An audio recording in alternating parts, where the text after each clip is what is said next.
Hi ವೀಕ್ಷಕರೇ, ಎಲ್ಲರಿಗೂ ನಮಸ್ಕಾರ. ನೋಡಿ, ಗೃಹಲಕ್ಷ್ಮಿ ಯೋಜನೆಯ 11ನೇ ಕಂತಿನ ಹಣ ಕುರಿತು ಸರ್ಕಾರದಿಂದ ಎರಡು ಮುಖ್ಯವಾದ ಅಪ್ಡೇಟ್ನ ಕೊಟ್ಟಿದ್ದಾರೆ. ಹೌದು ಸ್ನೇಹಿತರೆ, ಈಗಾಗಲೇ ಸಾಕಷ್ಟು ಫಲಾನುಭವಿಗಳು ಹೇಳ್ತಾ ಇದ್ದೀರಾ ನಮ್ಮ ಬ್ಯಾಂಕ್ ಖಾತೆಗೆ 11ನೇ ಕಂತಿನ ಹಣ ಯಾವಾಗ ಬರುತ್ತೆ ಅಂತ. ಈ 11ನೇ ಕಂತಿನ ಹಣ ಬಿಡುಗಡೆ ಕುರಿತು ಸರ್ಕಾರದಿಂದ ಎರಡು ಮುಖ್ಯವಾದ ಅಪ್ಡೇಟ್ ಬಂದಿದೆ. ಅದೇ ರೀತಿ ನಾಳೆ ಜುಲೈ 10 ಗೃಹಲಕ್ಷ್ಮಿ ಯೋಜನೆಯ 11ನೇ ಕಂತಿನ ಹಣ ಸರ್ಕಾರದಿಂದ 25 ಜಿಲ್ಲೆಗಳ ಫಲಾನುಭವಿಗಳ ಬ್ಯಾಂಕ್ ಖಾತೆಗೆ ಬಿಡುಗಡೆ ಮಾಡ್ತಾ ಇದ್ದಾರೆ. ಹಾಗಾದರೆ ಆ 25 ಜಿಲ್ಲೆಗಳ ಹೆಸರು ಯಾವುದು ಮತ್ತು ಯಾವ ಯಾವ ಫಲಾನುಭವಿಗಳ ಬ್ಯಾಂಕ್ ಖಾತೆಗೆ ಸರ್ಕಾರದಿಂದ ಹಣ ಬರ್ತಾ ಇದೆ ಅಂತ ನಾನು ನಿಮಗೆ ತಿಳಿಸ್ಕೊಡ್ತಾ ಇದ್ದೀನಿ.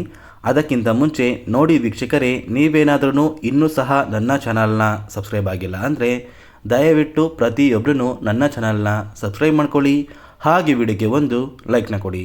ಹೌದು ಸ್ನೇಹಿತರೆ, ಸಾಕಷ್ಟು ಫಲಾನುಭವಿಗಳು ನಮ್ಮ ಬ್ಯಾಂಕ್ ಖಾತೆಗೆ 11ನೇ ಕಂತಿನ ಹಣ ಯಾವಾಗ ಬರುತ್ತೆ ಅಂತ ತುಂಬ ದಿನದಿಂದ ವೆಯ್ಟ್ ಮಾಡ್ತಾ ಇದ್ದೀರಾ. ಕಳೆದ 2 ತಿಂಗಳಿಂದ ಸರ್ಕಾರದಿಂದ ಯಾವುದೇ ರೀತಿಯ ಗೃಹಲಕ್ಷ್ಮಿ ಯೋಜನೆಯ ಹಣ ಫಲಾನುಭವಿಗಳ ಬ್ಯಾಂಕ್ ಖಾತೆಗೆ ಬಂದಿಲ್ಲ. ಸರ್ಕಾರದಿಂದ ಬಂದಿರುವಂತಹ ಆ ಒಂದು ಮಾಹಿತಿಯ ಪ್ರಕಾರ ನಾಳೆ ಜುಲೈ 10 ಗೃಹಲಕ್ಷ್ಮಿ ಯೋಜನೆಯ 11ನೇ ಕಂತಿನ ಹಣ ಫಲಾನುಭವಿಗಳ ಬ್ಯಾಂಕ್ ಖಾತೆಗೆ ನೇರವಾಗಿ ಜಮಾ ಆಗ್ತಾ ಇದೆ. ಈ ಒಂದು ಮಾಹಿತಿನ ಸಚಿವೆ ಲಕ್ಷ್ಮೀ ಹೆಬ್ಬಾಳ್ಕರ್ ಅವರು ತಿಳಿಸ್ಕೊಟ್ಟಿದ್ದಾರೆ. ನಿಮ್ಮ ಬ್ಯಾಂಕ್ ಖಾತೆಗೆ ನಾಳೆಯಿಂದ 11ನೇ ಕಂತಿನ ಹಣ ಬರ್ತಾ ಇದೆ. ಅದೇ ರೀತಿ ಜುಲೈ 15ರ ನಂತರ ಗೃಹಲಕ್ಷ್ಮಿ ಯೋಜನೆಯ 12ನೇ ಕಂತಿನ ಹಣ ಫಲಾನುಭವಿಗಳ ಬ್ಯಾಂಕ್ ಖಾತೆಗೆ ಬರುತ್ತೆ ಅಂತ ಲಕ್ಷ್ಮೀ ಹೆಬ್ಬಾಳ್ಕರ್ ಅವರು ಒಂದು ಮಾಹಿತಿನ ಕೊಟ್ಟಿದ್ದಾರೆ. ನೋಡಿ, ಇಲ್ಲಿ ಸರ್ಕಾರದಲ್ಲಿ ಸಾಕಷ್ಟು ಗೊಂದಲಗಳು ಸೃಷ್ಟಿಯಾಗಿತ್ತು. ಗೃಹಲಕ್ಷ್ಮಿ ಯೋಜನೆಯ ಹಣ ಫಲಾನುಭವಿಗಳ ಬ್ಯಾಂಕ್ ಖಾತೆಗೆ ಬರುತ್ತಾ ಅಥವಾ ಫಲಾನುಭವಿಗಳಿಗೆ ಬರುವಂತಹ ಈ 2,000 ಹಣನ ಸರ್ಕಾರ ಕ್ಯಾನ್ಸಲ್ ಮಾಡುತ್ತಾ ಅಂತ ಸಾಕಷ್ಟು ಸಚಿವರು ಕೂಡ ಒಂದು ಚರ್ಚೆನ ಮಾಡ್ತಾಯಿದ್ರು. ಇದೀಗ ಸರ್ಕಾರದಿಂದ ಬಂದಿರುವಂತಹ ಒಂದು ಮಾಹಿತಿ ಏನು ಅಂದರೆ, ಯಾವುದೇ ರೀತಿಯ ಗೃಹಲಕ್ಷ್ಮಿ ಯೋಜನೆಯ ಒಂದು ಹಣನ ಸರ್ಕಾರ ಕ್ಯಾನ್ಸಲ್ ಮಾಡ್ತಾ ಇಲ್ಲ.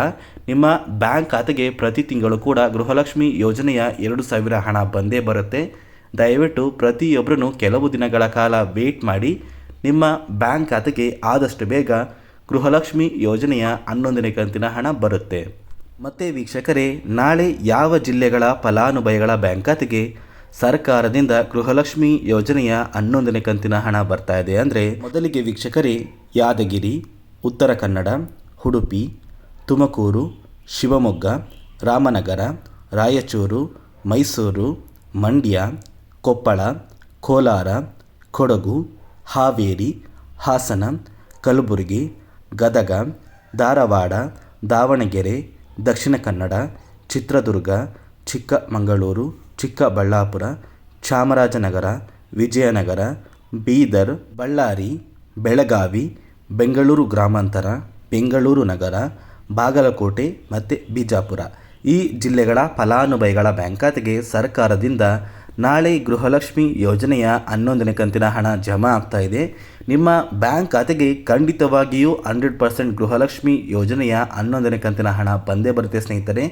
ದಯವಿಟ್ಟು ಪ್ರತಿಯೊಬ್ಬರೂ ಕೆಲವು ದಿನಗಳ ಕಾಲ ವೆಯ್ಟ್ ಮಾಡಿ. ಸರ್ಕಾರದಿಂದ ಎಲ್ಲ ಫಲಾನುಭವಿಗಳ ಬ್ಯಾಂಕ್ ಖಾತೆಗೆ ಹಣನ ಬಿಡುಗಡೆ ಮಾಡ್ತಾ ಇದ್ದಾರೆ.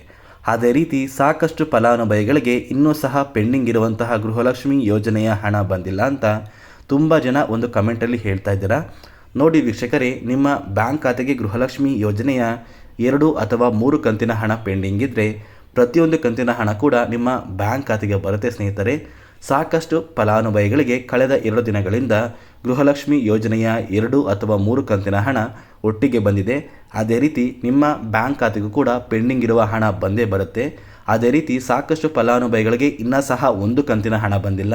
ಇಂತಹ ಫಲಾನುಭವಿಗಳು ಆದಷ್ಟು ಬೇಗ ನಿಮ್ಮ ದಾಖಲಾತಿಗಳು ಎಲ್ಲ ಸಹ ಸರಿ ಇದೆಯಾ ಅಂತ ಚೆಕ್ ಮಾಡಿಸಿ.